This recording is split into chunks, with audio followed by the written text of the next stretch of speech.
We've all been there. You're sitting at a red light in your boring daily driver, and suddenly, the car of your dreams pulls up in the next lane. Not just any car. The car. The one you have been quietly wanting for years. The color is perfect. The sound is perfect. It's the exact spec you've been obsessing over. And for a split second, you start doing the mental gymnastics to figure out if you can afford the monthly payment. That 10-second window is a financial landmine. The problem isn't the car itself. It's that the sticker price is a total lie. And most people sign the papers without realizing they've just sabotaged their future for a set of keys. That moment is one of the most financially dangerous moments in most people's lives. Not because wanting a beautiful car is wrong, but because the true financial cost of that car is almost never the number on the price tag. And most people who drive their dream car off the forecourt have no idea what they have actually agreed to.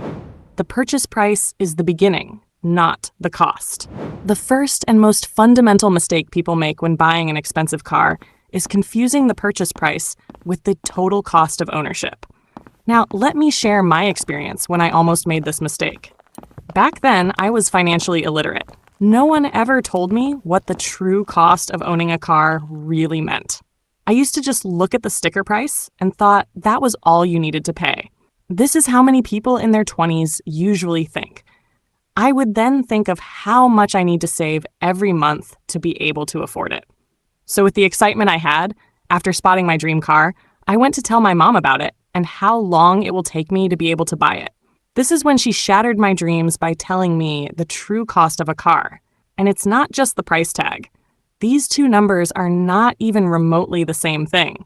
The purchase price is what you pay to acquire the car. The total cost of ownership is what the car actually costs you over the years you own it. And in most cases, it is 2 to 3 times the purchase price before you ever sell it. Consider a car with a purchase price of $60,000. That number feels significant, and it is. But the real financial story begins the moment you drive it away. In the first year alone, a new car loses between 15 and 25% of its value through depreciation, meaning that $60,000 car is worth somewhere between $45,000 and $51,000 12 months after you bought it. You have lost between $9,000 and $15,000 in value without a single accident, without a single mechanical failure, simply through the passage of time and the fact that it is no longer new. Over 5 years, the average new car loses between 50 and 60% of its original value. Your $60,000 car is now worth $24,000 to $30,000. You have lost $30,000 to $36,000 in value alone, before insurance, before fuel, before servicing, before any repair. This is depreciation, and it is the single most expensive cost of car ownership that almost nobody talks about when they are standing in a showroom with their heart racing and their judgment compromised by the smell of new leather. What financing does to the real number. Most people who buy expensive cars do not pay cash. They finance through a dealership loan, a bank loan, or a personal contract purchase agreement. Financing feels like it makes the car more affordable because it converts a large upfront number into a manageable monthly payment. But financing does not make the car cheaper. It makes the car significantly more expensive, and it does so invisibly in a way that most buyers never fully calculate. Financing is a marketing trick, not a financial favor. It's designed to camouflage the true cost of the asset. When you look at the total interest over the life of the loan, that affordable car becomes a massive wealth killer. Most buyers never run the real numbers. They just see a number they can squeeze out of their paycheck and ignore the fact that they're effectively paying a massive hidden fee for the next 60 months. A $60,000 car financed over 5 years at a typical interest rate of 8% generates approximately $13,000 in interest payments over the life of the loan. You do not own a $60,000 car. You own a $73,000 car, which by the time you finish paying for it is worth approximately $24,000. You have spent $73,000 acquiring something worth $24,000. The gap between what you paid and what you have is $49,000. And that gap represents pure financial loss before you have spent a single dollar on anything else associated with the car. This calculation becomes even more devastating when you consider what that $73,000 could have produced if invested instead. At an average annual return of 8% over 5 years, $73,000 grows to approximately $107,000. The dream car does not just cost you the money you spent on it, it costs you everything that money could have become. The hidden costs that nobody calculates in the showroom, beyond the purchase price and the financing cost, there is an entire ecosystem of ongoing expenses that accompany an expensive car. And almost nobody adds them up honestly before committing to the purchase. Insurance on a high-value performance or luxury vehicle is significantly more expensive than insurance on a standard car, depending on the vehicle, your age, your location, and your driving history. The annual insurance premium on a $60,000 car can easily run between $3,000 and $8,000 per year. Over 5 years of ownership, that is $15,000 to $40,000 in insurance alone, before a single claim is ever made. Fuel costs follow the vehicle's performance specifications. High-performance engines consume significantly more fuel than their modest counterparts. A car designed to accelerate rapidly and perform at high speeds is not optimized for fuel economy, and the ongoing fuel bill for a performance vehicle can easily run $300 to $600 per month, depending on driving patterns and fuel prices in your country. Over 5 years, that is $18,000 to $36,000 in fuel. Servicing and maintenance costs on luxury and performance vehicles are categorically different from servicing costs on standard vehicles. Manufacturer-specified service intervals, proprietary parts, and the specialist labor required to service high-end vehicles mean that a routine service on a luxury car can cost 2 to 5 times what the same service costs on a standard vehicle. Tire replacement on performance vehicles, which require wider, lower profile, higher specification tires, can cost $1,500 to $3,000 per set, with replacement intervals significantly shorter than standard vehicles due to higher wear rates. When you add depreciation, financing interest, insurance, fuel, and servicing together, the 5-year total cost of owning that $60,000 dream car typically lands somewhere between $80,000 and $120,000. Not $60,000, not even $73,000. The number that felt significant in the showroom is the smallest number in the entire equation. What the monthly payment is really doing to your financial life. The monthly payment is the mechanism through which dream cars do their most significant financial damage. Not because the payment itself is catastrophic in isolation, but because of what it prevents you from doing with that money for the duration of the loan. A $60,000 car financed at 8% over 5 years generates a monthly payment of approximately $1,216. That number alone does not sound devastating to someone earning a comfortable income. But when you add the monthly insurance cost, perhaps $400 per month, and the monthly fuel cost, perhaps $350 per month, and the monthly servicing provision, perhaps $150 per month, the total monthly cost of owning that dream car is approximately $2,116 per month. Think about what that $2,116 could actually do. That's house money, or the start of a real portfolio, or the breathing room of an emergency fund. Instead, it's locked away.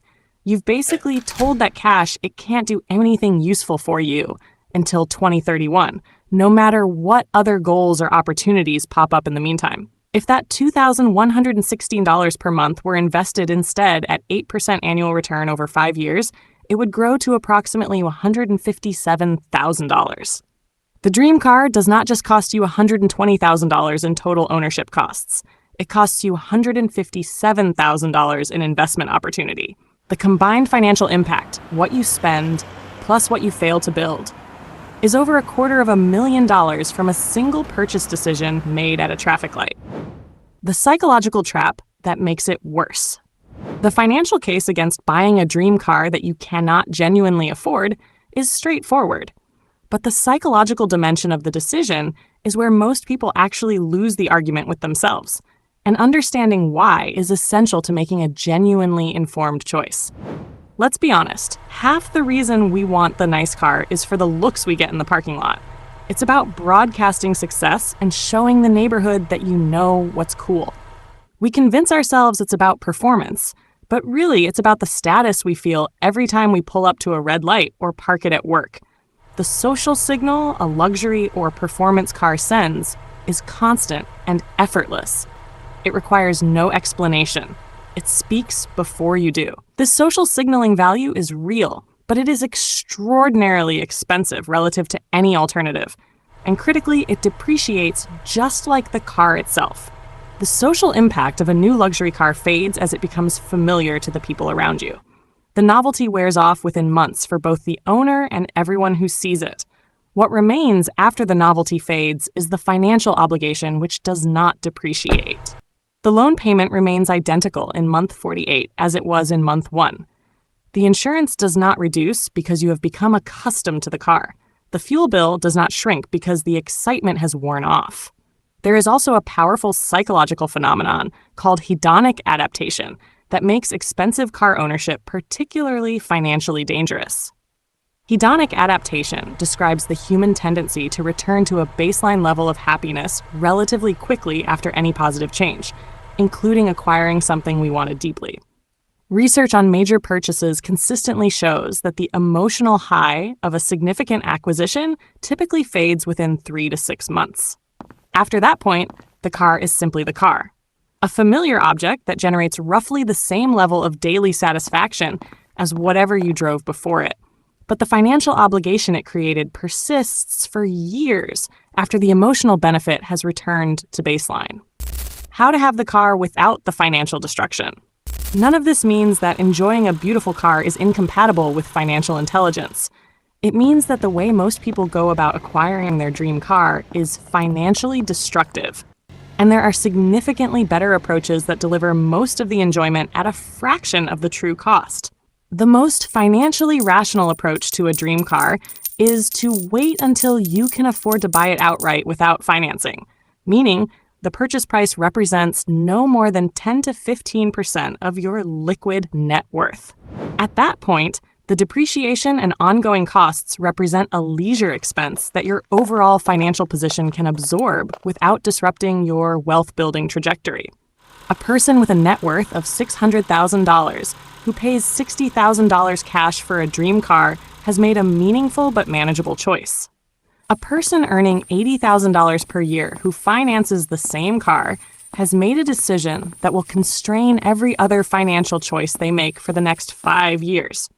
The second approach is to buy the car one generation behind current.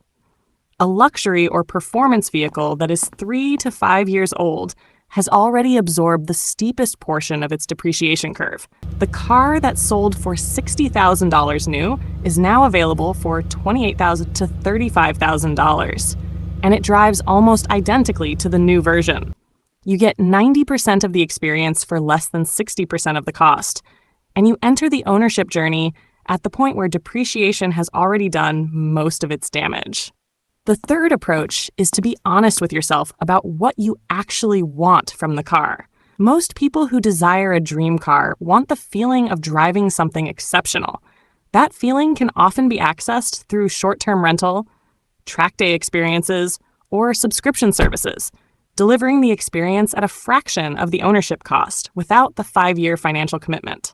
The dream car is not the enemy.